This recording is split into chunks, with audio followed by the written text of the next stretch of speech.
welcome back. This is Jo from Where the Good Things Grow, and today we're super excited to talk about our new Dehydrated Sourdough Starter. This is something that I think kind of helps you guys with the process of, I'm going on vacation, it's camping season, it's whatever, and I'm tired of babysitting this sourdough starter. So with that, we came up with this dehydrated sourdough starter. Obviously, many of people have done it before.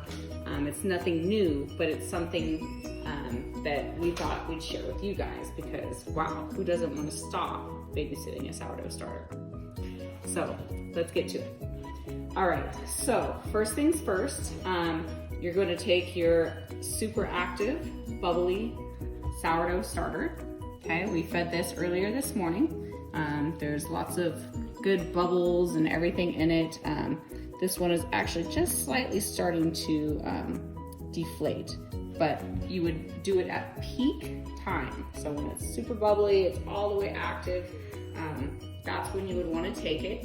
You're gonna smear that active starter on your parchment paper, okay? And then you're going to put that in your dehydrator at between 90 and 95 degrees Fahrenheit for about 6 hours. It really just depends on how thick you've made that spread. One thing that I noticed is when some of the thicker parts, I would have to go back in and just set it in for a little bit longer, no problem. The benefit of doing this over just starting from scratch with a flour and water is that you will have a mature starter that has the active lactic acid bacteria and the wild yeast that you want from a mature starter.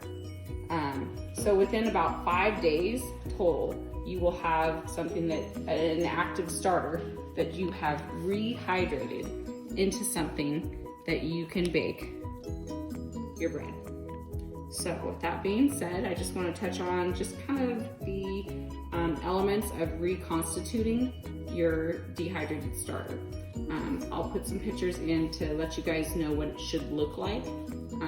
It's a little funny, it's grainy because once you take it from this, kind of crunchy, flaky product, you put it into your coffee grinder.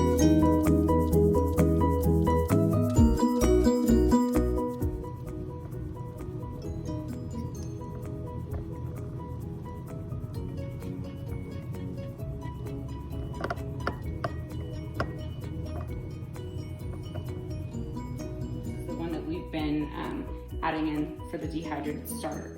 But once you put it in there, you put the powdered form in, and then you add your 1.5 tablespoons of filtered water. Now you don't want to use the chlorine water because that will kill the bacteria that you've been wanting to use for your starter. Make sure that it's warm, something that's been sitting out.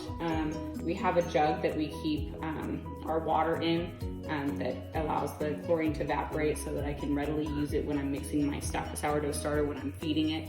You're gonna set that aside and let it reconstitute. So you're just gonna take it and mix it up, and then it's gonna just kind of look grainy.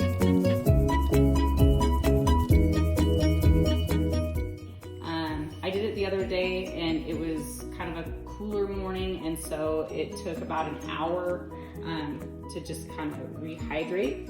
And then from there, you want to make sure that you go ahead and add in 1 tablespoon of all-purpose flour.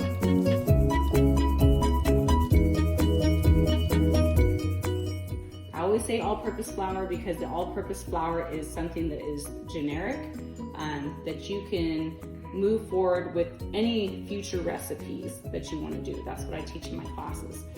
Okay, so you have mixed in 1 tablespoon flour, you've reconstituted your powdered dehydrated starter, and now you're going to put a lid on that, and you're gonna let it set for 24 hours.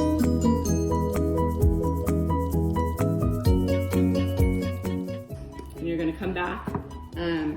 Day 2, you're gonna combine the contents of this jar with 1 tablespoon flour and 2 teaspoons water.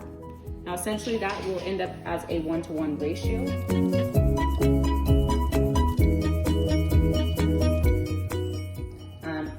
that was super thick.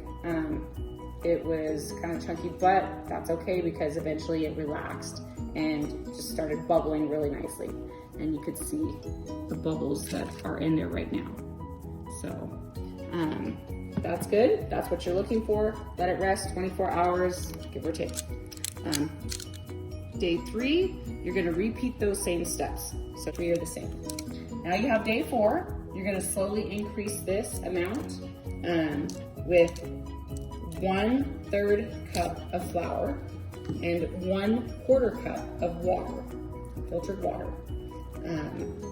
Mix that together. So you're gonna end up with a good amount of starter by the time you're done with this. That's okay because you're gonna end up with discard, which you can use for so many other recipes, which we will be starting to post later.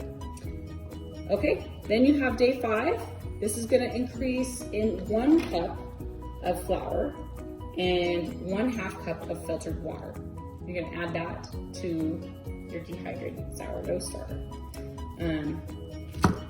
Now, by this time, you are looking for your peak activity. And the peak activity is when your starter is rising and it has risen and it is kind of staying at that same elevation. It's not quickly dropping. And that's what you're looking for. At that point, it's ready to bake with. I always like to use something to keep that measured with. And so on this jar, I have my rubber band. Sometimes I just kind of mark it with, a pen or a Sharpie, that kind of thing. All right, guys, another thing that we want to talk about is going to be the variables that you're going to be looking for when you guys are in different parts of the country. You're going to be looking for elevation, your humidity, and your temperature. Those will all affect the rise and fall and the constitution of your sourdough starter. So keep those in mind. If you need to adjust any of those formulas that I gave you for measurements, go ahead and do so. A smidge here, a smidge there. I really prefer to measure everything by weight, and so I typically use a machine for that, scale. Another thing that we want to make sure that we understand is that you're looking for a thick, gooey starter. That's what you're wanting to work with. If you can see in there, that is thick and gooey, kind of like that marshmallow fluff that you guys can get from the grocery store. When it starts to smear on the side, I think you guys can see it here. You can start to see where it's smearing down the side. That means that it is actually starting to fall. So that means that your starter is getting hungry. You can go ahead and feed it at that time and go from there. I think that's it. Once you guys are done getting that reactivated, like I said, about 5 days, once you've fed it that 5th day, and it's doubled in size and it stays, consistently at that level, you can go ahead and use that and make your levain. So if you guys have any questions, if you have any comments, please feel free and reach out to us and put it in the comments below. We're hoping to do some more of these videos. Again, we're super excited. You guys are great. If you guys are interested in getting any of our dehydrated sourdough starter, please reach out to us and we'll get some out to you. All right, you guys have a great day. Thanks so much. Don't forget to like, subscribe, and turn on the notification bell so you don't miss another video. All right, guys, see you soon.